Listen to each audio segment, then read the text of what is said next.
शिलु दीदी जी का पावन जन्मदिन आया, खुशियों ने आज आंगन सजाया। हर दिल से निकले ये ही पुकार, सुख शांति से भर जाए संसार।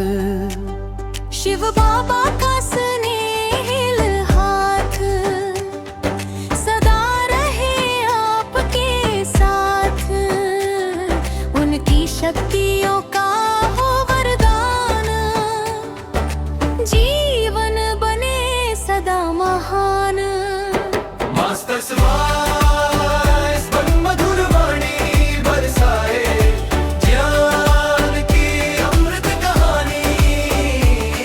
हर शब्द से शांति फैलाओ, हर दिल में दीप जलाओ।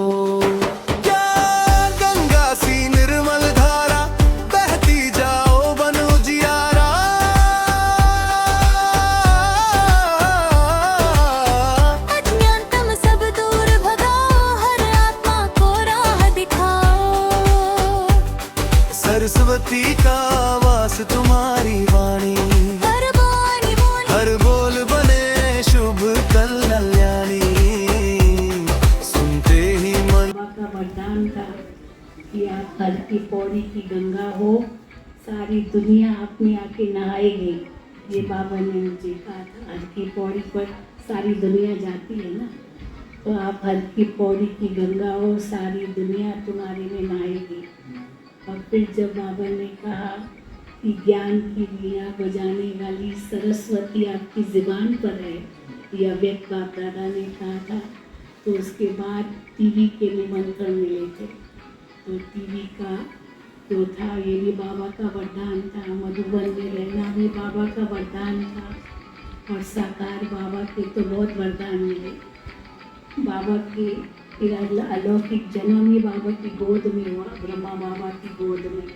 छोटी थी, माँ के साथ आई थी पहली बार, और बाबा ने कहा वो बच्ची तो बाबा की गोद में ले गई, और बाबा ने वरदान दिया कि बच्ची अपने पिता के पास वापस आ गई। तो बाबा का वरदान, पहला वरदान पिता बाबा हमारे, तो वही लौकिक अलौकिक पारलौकिक पिता। फिर बाबा ने वरदान दिया, साकार बाबा ने, कि तुम क्योंकि डॉक्टर बनने के लिए पढ़ना था, तो बाबा से पूछा, साकार बाबा से 67 में। तो बाबा ने कहा नहीं बाबा चाहेंगे तुम रूहानी डॉक्टर बन के विश्व की सेवा करो। तो वो जिस्मानी डॉक्टर बनने की पढ़ाई नहीं की और फिर विश्व सेवा में रही। फिर जब मधुबन में रहना शुरू किया, विदेश से वापस आई, तो दादी से मैंने पूछा था, बड़ी दादी से 76 में, दादी जी मैं मधुबन में, तो दादी जी ने रखा मधुबन में। तो दादी से पूछा, दादी अभी मैं मधुबन में क्या पुरुषार्थ करूं? तो उस समय विदेशियों की सीज़न चल रही थी, विदेशियों से ही कांटेक्ट होते थे। तो दादी ने मुझे बहुत सुंदर वरदान दिया कि तुम टीचर तो बहुत अच्छी हो, क्योंकि विदेश से आई थी, शिविर विविर सब अफ्रीका में बहुत सेवाएं की, मॉरिशस में सेंटर खोला।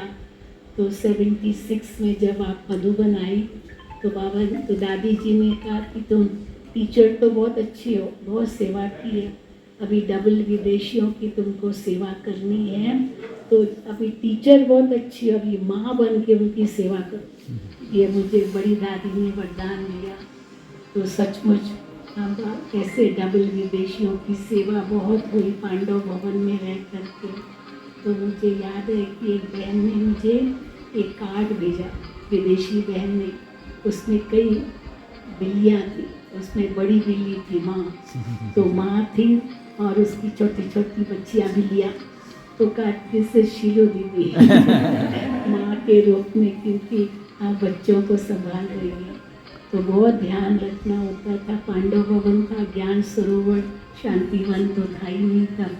तो ये उस समय से बाबा ने सेवा कराई है। तो ये भी मेरा इतना बड़ा वरदान, जो बाबा के साथ बैठ कर के ट्रांसलेशन करती थी, सारी सारी रात ट्रांसलेशंस करती थी, चाहे मेडिटेशन हॉल में हिस्ट्री हॉल से ही शुरू हुआ था, क्योंकि बाबा तो वहाँ पे थे। मेडिटेशन हॉल तो बाद में बना 74 से, तो 69 से ही अव्यक्त बाप दादा पहले हिस्ट्री हॉल में आते थे। इतना नज़दीक में बैठ करके बाबा विदेशियों से मिलते थे। फिर मेडिटेशन हॉल में तो मेरा सौभाग्य था बाबा के बिल्कुल पास बैठ करके ट्रांसलेशन करना।